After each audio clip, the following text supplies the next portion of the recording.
Social মিডিয়াতে ইউটিউবেতে একটি video প্রচার করা হয়েছে খুবই নোংরা ধরনের, যেখানে স্ত্রী পুরুষ চরিত্র দেখা যাচ্ছে। তাদের মধ্যে যে পুরুষ চরিত্র তার সঙ্গে আমার নাম যুক্ত করার চেষ্টা করছে।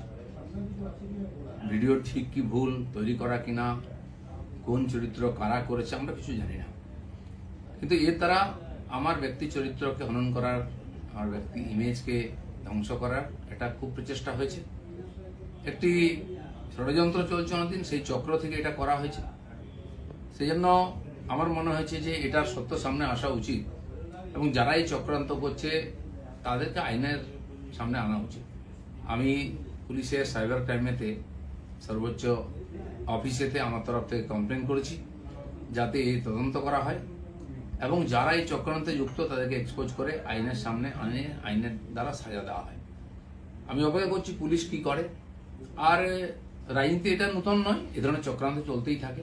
অনেক বড় বড় নেতাদের, বড় বড় মানুষদের বিরুদ্ধে এই ধরনের চক্রান্ত হয়। এটা হচ্ছে শেষ অস্ত্র প্রয়োগ করে তাকে শেষ করে। আমাদের পার্টি তো 5-6 বছর আগে বেশ কয়েকজন নেতার বিরুদ্ধে একজন মহিলাকে দিয়ে বলানো হয়েছিল। তার মধ্যে আরএসএস এর প্রচারক ছিলেন এবং পার্টির উচ্চ নেতৃত্ব ছিলেন। তিনি সোজা বলে দিলেন যে যে লোকেরা এই লোকেরা আমার সঙ্গে দেখা করেছে তারা আমাকে রেপ করেছে। তার উপরে পুলিশি কার্যবাহী হয়, কোর্ট কাছে, তারপরে শেষ চাপা পড়ে যায়। ইদানিং কালে সন্ন্যাসী দীপ্ত মহারাজের ব্যাপারে এরকম হয়েছে, 12 বছর আগে কোনো মহিলা নাকি তার দ্বারা তার উপরে অত্যাচার করেছেন, তিনি এসে স্টেটমেন্ট দিয়ে দেন, সে নিয়ে বিরাট চর্চা হচ্ছে। এ ধরনের ঘটনা লাগাতার হয়। আমাদের পার্টির একজন বরিষ্ঠ নেতা আছেন মাননীয় সঞ্জয় যোশী, তার বিরুদ্ধে বিভিন্ন এই ধরনের ভিডিও সিডি করে সারা দেশে পাঠানো হয়েছিল।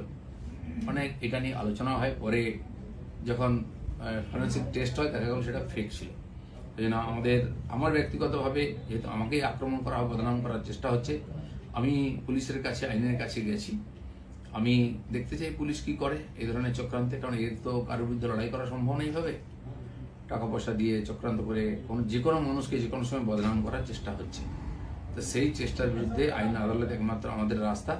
আমি আইনের কাছে গেছি, লিখিতভাবে বিভিন্ন লিঙ্ককে সেখানে আমি পাঠিয়েছি যে যারা যারা এটা নিয়ে ইচ্ছাকৃতভাবে আমাকে বদনাম করার চেষ্টা করেছে তাদের বিরুদ্ধে ব্যবস্থা হোক। দাদা, এইটা কি রাজনীতি তো নোংরামি দিয়ে হয়, কিন্তু কত নোংরামি হবে, কত নিচে নামতে পারবে। পশ্চিমবাংলার রাজনীতিকে বারবার কলুষিত করার চেষ্টা হচ্ছে। আমরা যারা সাধারণ কর্মী হিসেবে সাধারণ মানুষের সঙ্গে থাকি, আমিও 40-42 বছর ধরে সামাজিক জীবনে কাজ করছি। আর্থিকভাবে আমাকে কেউ বদনাম করতে পারেনি। অন্যান্য অনেকবার কমপ্লেন আনা হয়েছে, আমি তার জবাব দিয়েছি। এই লড়াইটাও আমার ব্যক্তিগত লড়াই, আমি পার্টিকে মধ্যে ইনভলভ করিনি। এই লড়াইটা আমি লড়ছি। আমি জানি না রাজনীতি কত নিচে নামবে, সেই জন্য এই চক্রান্তের যে রহস্য সেটা উদ্ঘাটিত হওয়া উচিত।